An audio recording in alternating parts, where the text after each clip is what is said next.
hari kira pertama lah, untuk ekspedisi kita kali ni, kita jejak Nusantara satu, which is dia akan naik sampai ke Ayutthaya, ambil masa 8 hari 7 malam.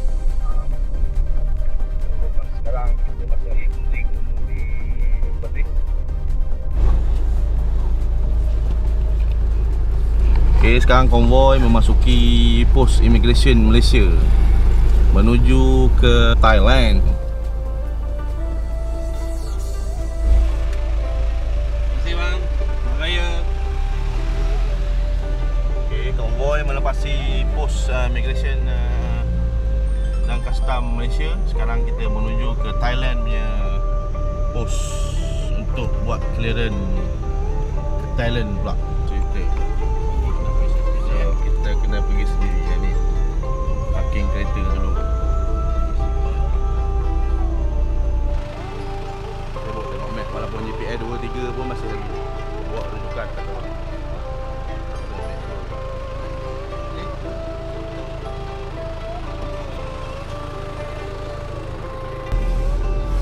Okay, sekarang kita menghampiri masjid. Salah satu masjid yang dikatakan menyampaikan khutbah dalam bahasa Melayu. Masjid ni juga akan jadi kita punya inilah stop. Ya,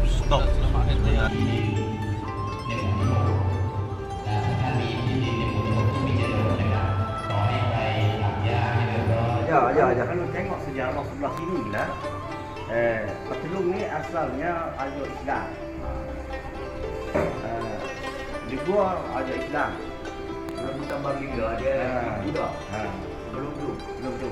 Lepas tu di Singapura pun Islam pun Islam. Betul. Lepas tu kalau tak silap saya lah, pada Rama yang kedua.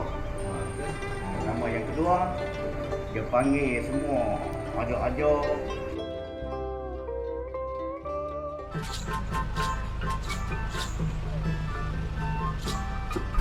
Perjalanan hari ini memasuki hari kedua jejak Nusantara siri pertama Waimo daripada Malaysia menjejak sejarah tanah Melayu, asal usul tanah Melayu, di manakah batu sepadan tanah Melayu yang sebenarnya di zaman-zaman 1909 ketika kerajaan-kerajaan Kedah Tuan yang Kedah Suka. Hari ini perjalanan kami, saya bersama 4 pergi berkereta mobil dan ditemani dalam kereta ni kita punya bos Yojiro dan seterusnya saudara Okit yang belakang selalu uruskan kita punya video dan video mengenai bagaimana akan sebenarnya sejarah tanah Melayu. Bagi saya, untuk di Malaysia ini sebenarnya generasi-generasi kami bersama dengan Pak Long selaku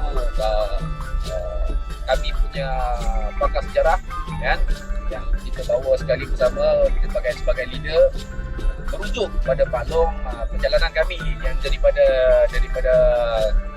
Ban Kaulak ya, di mana dilepaskan selepas wilayah Phuket. Perjalanan ini menuju ke Segenting Kerak yang dimanakan dipanggil namanya Kerak Ismut. Kami menuju ke Segenting Kerak dan sebentar lagi kami akan tunjukkan border batu sepadan yang masih menulis nama atas nama Malaya dan Thailand. Batu sepadan tanah Melayu dulu. Okey. Inilah dia yang dinamakan batu sepadan. Batu sepadan tanah Melayu satu masa dahulu. Jadi kita dah sampai dalam kita punya ekspedisi kali ini untuk menjejak Melayu. So ini adalah batu Kerak Ismut. Anda boleh lihat itulah Kerak Ismut. Tulisan Kerak Ismut. Okey, so sekarang mari kita pergi tengok. Kalau anda lihat dekat depan ni dia punya tulisan ialah bahasa Siam. Okey, gini mai kita dah. Apa ni? Nanti cuba juga. Aku nak tahu di mana dalam kitab. Siap. แล้วที่ผมอยากจะรู้ก็คือว่าที่ในหนองหานเนี่ยมันอยู่จุดไหนหรอครับ ฝั่งไหนฝั่งนี้อันนี้ฝั่งนั้นแบบนี่ยายฝั่งนี้ Bawa sudah. di sini ini the map Indonesia map Give Indonesia me the here map, I can use this map. yes Ah, Yeah, map. Mozi. yes 15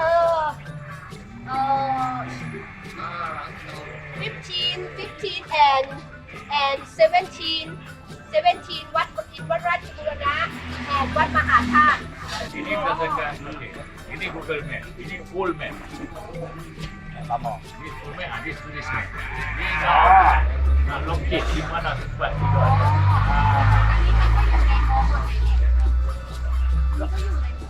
อันนี้มันก็อยู่ในโมหมดเลยเนี่ย Kan ni dekat mana? Yang ni dekat mana? Dia dari universiti. Tahu universiti, tapi mana dalam peta ni dekat mana? เขาจะหาตรงไหน ถามว่าในนี้ ไม่ใช่ที่ว่าโรงเรียนที่ว่ามหาลัยเมื่อกี้มันอยู่จุดไหนอ๋อมหาลัยอยู่มาดีก่อนนี่นี่ไงอยู่ในบริษัท3 ปี Itu apa dia tu main? 3 ปีก่อน อันนี้ได้ข้อในมหาลัย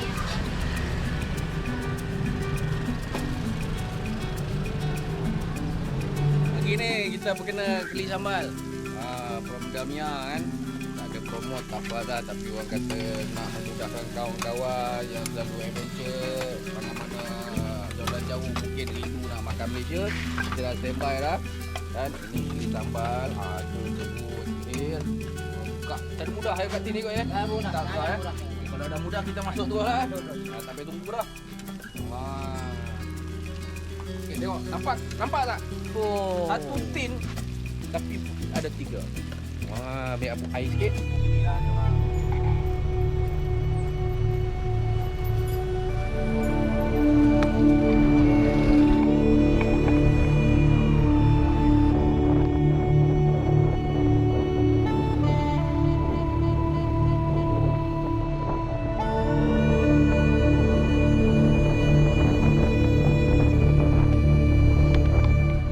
Sekarang kita sedang memasuki gate untuk Wat Tam Karat ni, untuk pergi ke Kota Narai yang dahulunya dikatakan milik kerajaan Islam dan Melayu di sini.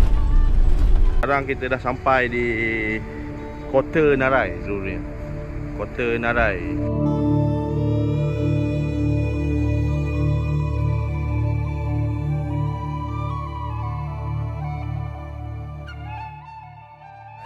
Seperti yang anda lihat, ada telaga besar purba ni zaman sini.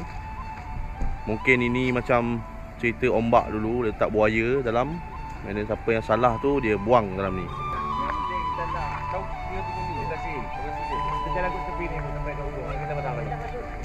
Yang So peserta-peserta di Dak Nusantara 1 sekarang cakap apa?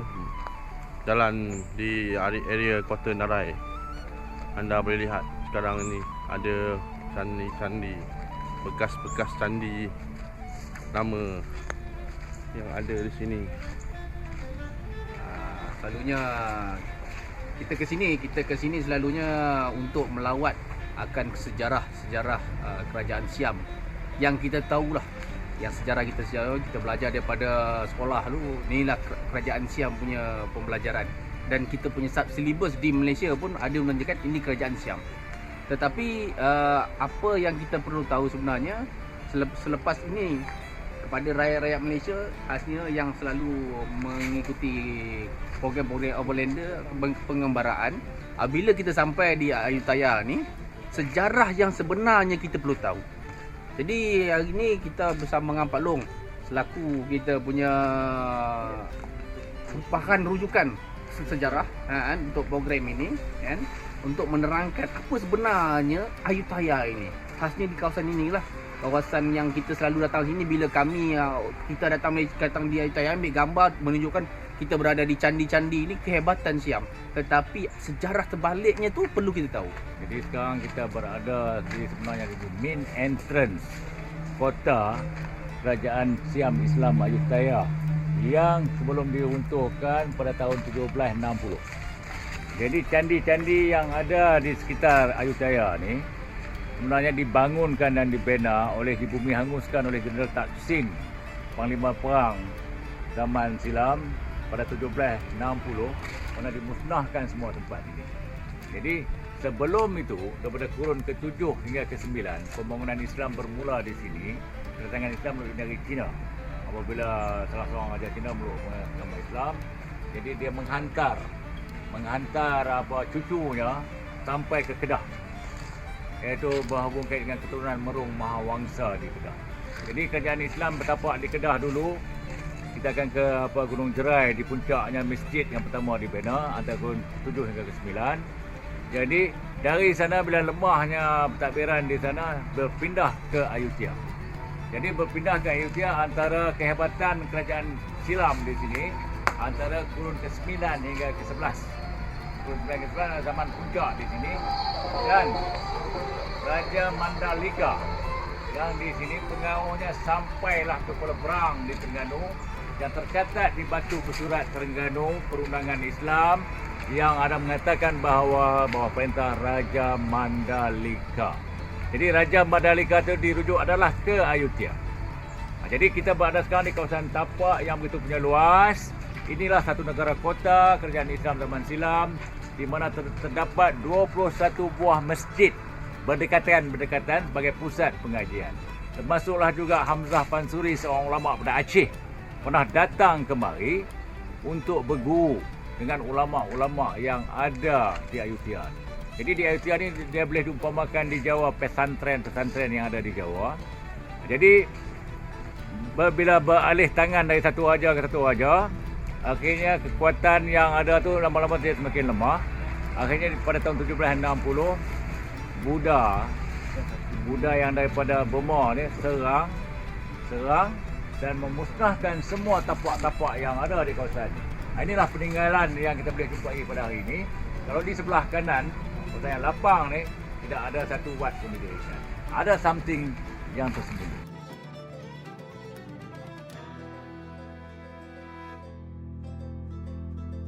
Dan di sebelah kiri, banyak wat didirikan kemudian ni adalah untuk membenamkan tamadun Islam yang pernah bertapak di Ayutthaya.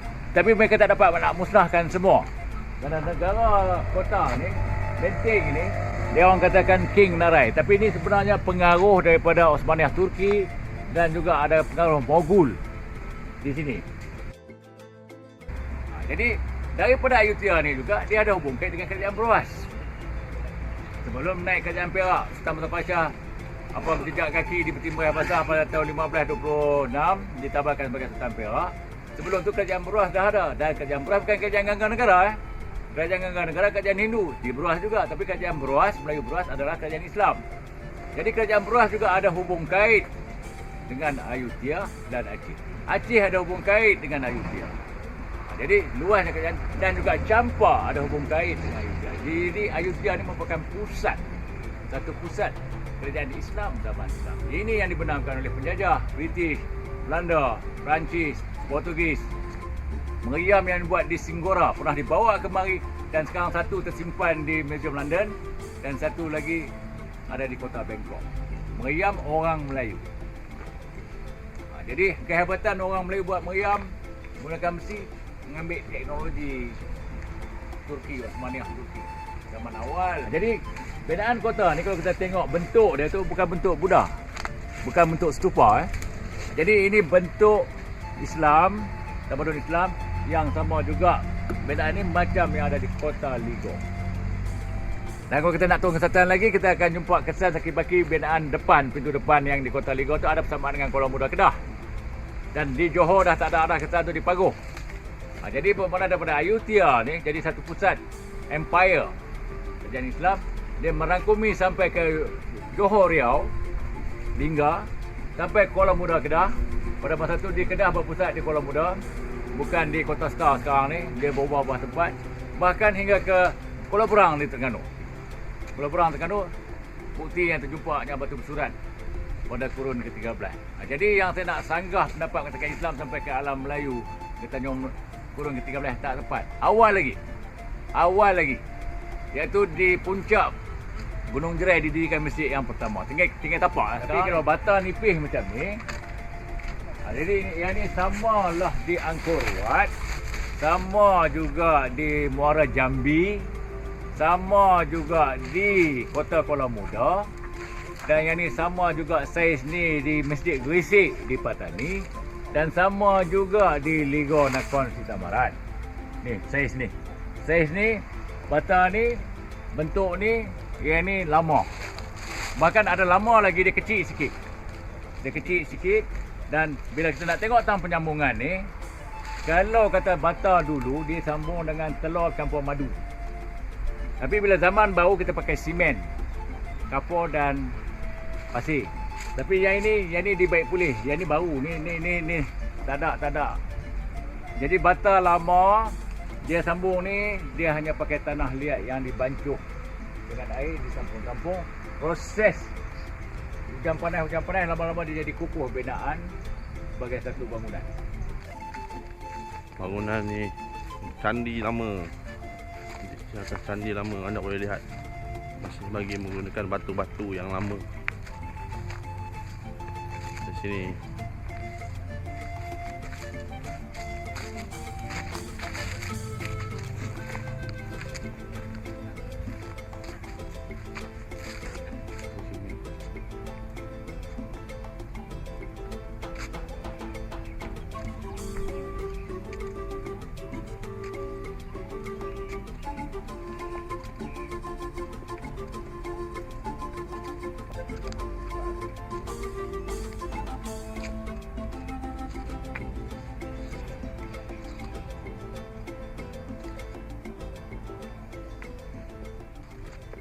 Okay, bearing 90 ha. Nampak? Tapak ni exactly pacing 90 menghadap Kaabah. Ada ni tapak ni betul-betul exactly. Maknanya ni lah ni. Menghadap kiblat. Daripada tapak di keseluruhan. Menghadap kiblat. Jadi bermakna sah lah ni tapak masjid. Hanya daripada tak patung-patung tu nak mengelirukan orang lah.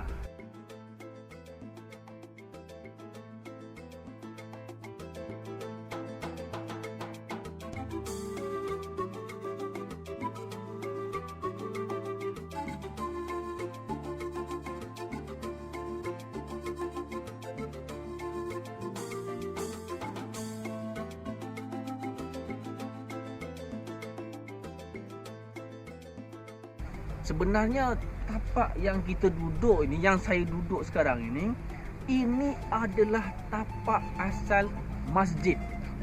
Untuk pengetahuan kawan-kawan semua, kat tapak ini di kawasan UNESCO ini sebenarnya mempunyai 21 tapak masjid yang dulu asalnya yang telah ditukar menjadi tapak kuil.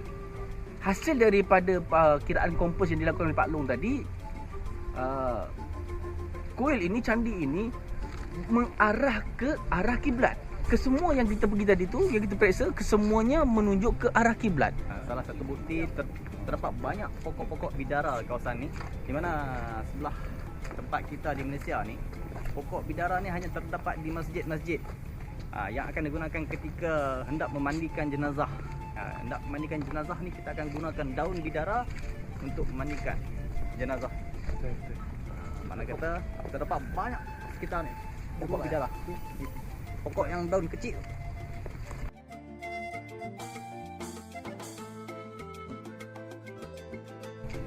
Sekarang tu dia dulu kita tak ada. Sekarang ni kita pakai apa? Kapurnya. Tapi dibuat oleh kawan dulu, orang zaman dulu dia dah proses halus kan. Dia campurkan ni semua supaya dia apa?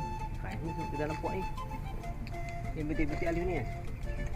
Ni daripada kulit sekarang. Dia memang dia dah pakai semen kan. Semen kapur tu. Dia berbeza. Dalam agama Buddha tak ada. Dia dalam agama Buddha dia bentuk stupa yang dari sebelah tu. Jadi yang bentuk curve ni daripada Osmaniyah Turki, tamadun Islam baik di Mogul India, di Malaysia hari ni pun kita tengok bentuk ni, masjid-masjid bentuk curve ni. Jadi makna kekuatan binaan ni boleh menekan beban di atas dengan susunan bentuk curve. UNESCO reserve bagi terusnya menjejaki kerajaan Melayu dan juga kerajaan Siam nanti. Ni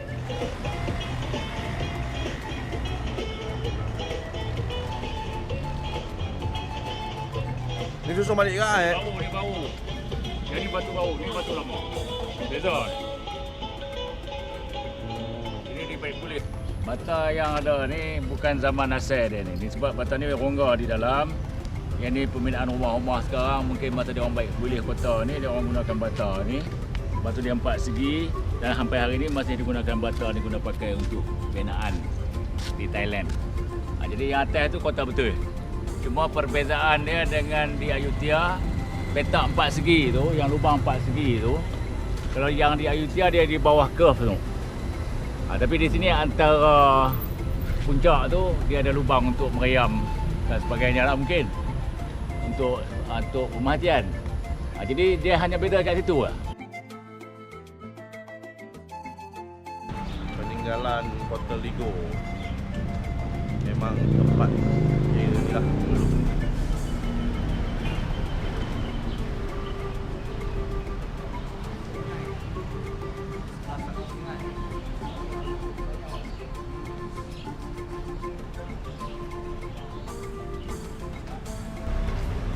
Dapat lihat batu-batu kebanyakannya sudah dibuat semula.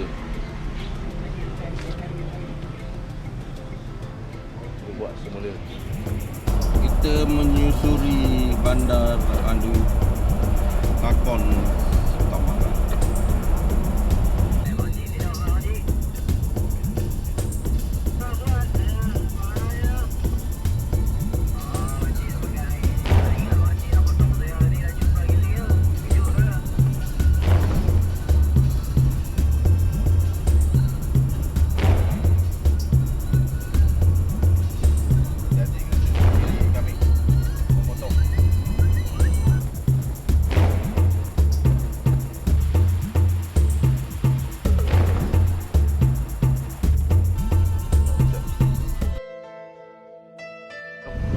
Okey, ini kaki Gunung Jerai.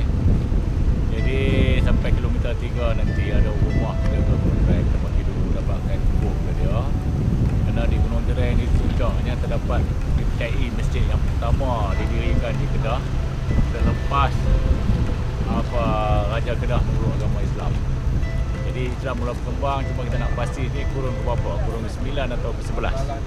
Mana dia lebih awal pada Batu Bersurat di Terengganu. Batu Bersurat Terengganu kurun ke-13 di bawah perintah Ayutthaya Raja Mandalika. Jadi Gunung Jerai ni dulu merupakan pusat agama Islam berkembang, dan di kaki gunung ni lah Kerajaan Kedah yang merintah ada beberapa kawasan arkeologis yang ada di kaki gunung ni zaman Ibu Kuda dan di Momok dan Lembah Bujang, di Bukit Batu Pahat, di kaki Gunung Jerai sebelah sana, sebelah laut. Jadi kita naik Gunung Jerai ni sebelah darat.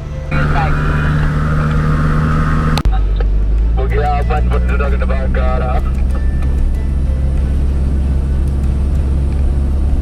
Telaga Tok Syekh yang mana mata airnya untuk kita berwudu. Kalau kita nak sembahyang di atas lah, nak sembahyang di sini pun boleh. Jadi mata air ni dia tak kering-kering. Jadi dia buat telaga kecil ni, kalau airnya lebih dia akan melimpah keluar. Jadi ini juga hubung kait dengan yang katakan lapak-lapak masjid yang di atas tu. Dan juga ada jalan kenari di satu tu. Kita tengok tu, kita nak jalan kaki nanti. Apa hubungan kita, kajian kita dengan di sini Ini memastikan Islam datang ke Kedah awal daripada sini. Lalu kurun ke-13 terkaitan pada Batu Bersurat yang saya katakan tadi, yang ada katakan Raja Mandalika. Itu Raja Mandalika itu adalah Raja Ayutthaya. Jadi Menantu Terengganu dan Batu adalah di bawah naungan Ayutthaya. Tetapi yang di Kedah ni, Ayutthaya bawah naungan Kedah pada puncak awal yang terterangkan kemarin ni. Mana daripada negeri China, mari ke Ayutthaya, mari ke Kedah.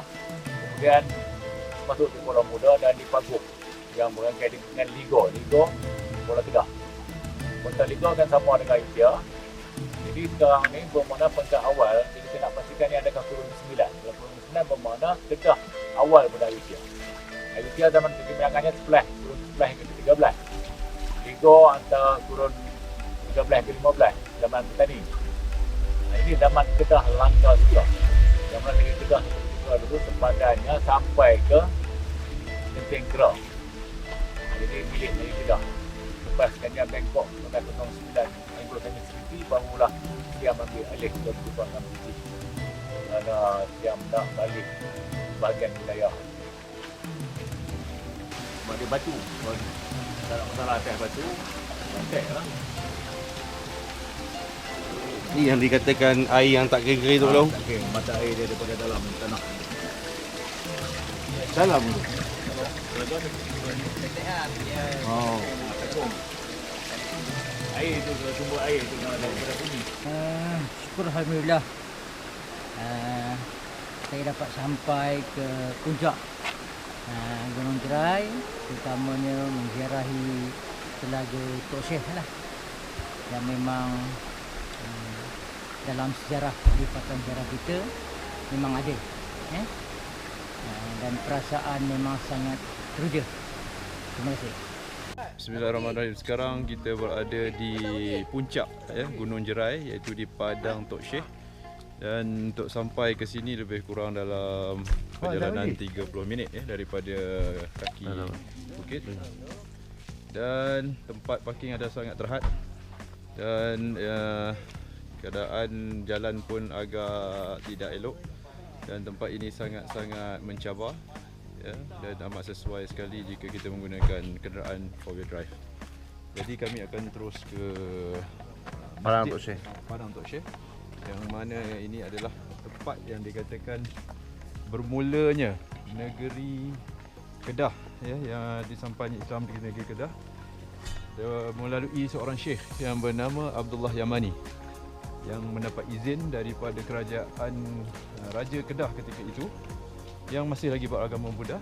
Dan di sinilah bermulanya mereka terbinanya bermulanya tapak Islam di bumi Malaysia, iaitu di Kedah pada kurun ke-11. Dan dia adalah lebih awal daripada Terengganu, yang mana Terengganu pada kurun 13. Jadi Syekh Abdullah Yamani. Abdullah 34. 36.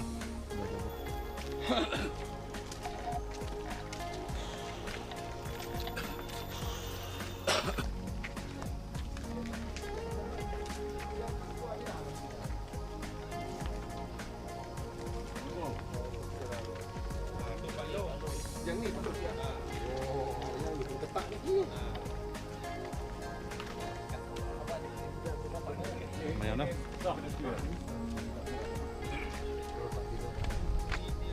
Kalau buka tipe yang kawasan ni.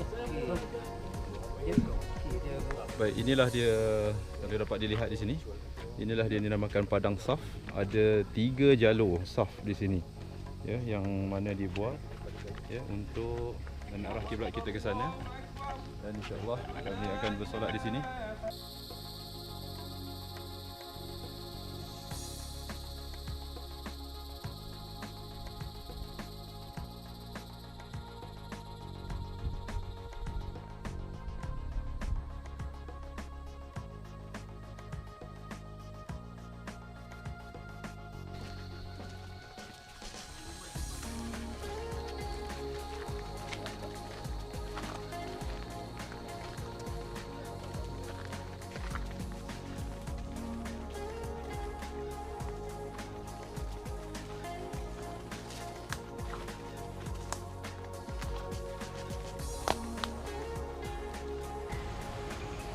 Inilah dia asal tapak ini.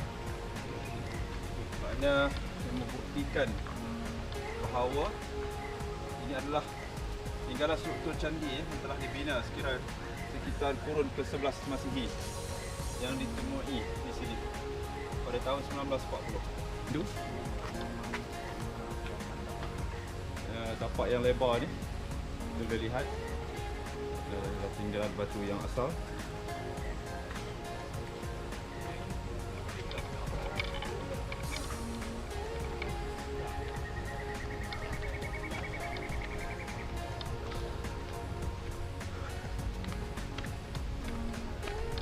Di sini untuk membuktikan bahawasanya pandai batu itu telah wujud, pandai kayu itu telah wujud, dan pandai besi itu telah wujud.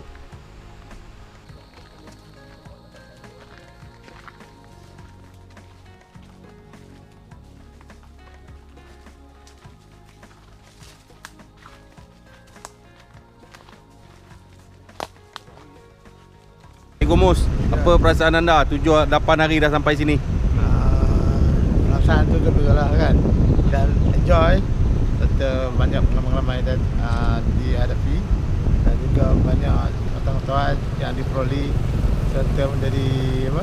Sekarang menjadi satu iktibar pada kita. Kalau kata ikut kisah-kisah ni kan. Jadi kita orang balik berfikir lah untuk masa depan. Sampai dengan generasi yang datang. Terima kasih. Oh, sungguh gembira sekali. Pertama kali dulu datang ke Gunung Cerai. So, cerita di Thailand macam mana kita sampai ke Ayutthaya selama 7 hari? Selama 7 hari amat menggembirakan. Kalau diberi peluang nak ikut macam mana? Kalau ada peluang, mungkin saya ingin bersama. Mungkin ke memang nak ikut? Memang nak ikut. Terima kasih Encik Aziz. Alhamdulillah selama 7 hari pengembaraan di bumi Thailand dan pada akhirnya last destination di Gunung Jerai ini saya berasa amat gembira lah dan dapat mengetahui sejarah-sejarah silam pada kurun ke-11, ke-13 dan seterusnya lah. Jadi diharapkan peluang-peluang seperti ini diteruskan pada masa-masa hadapan dan jika diberi peluang saya dengan sedaya upaya akan cuba mengikuti peluang sebegini. Terima kasih.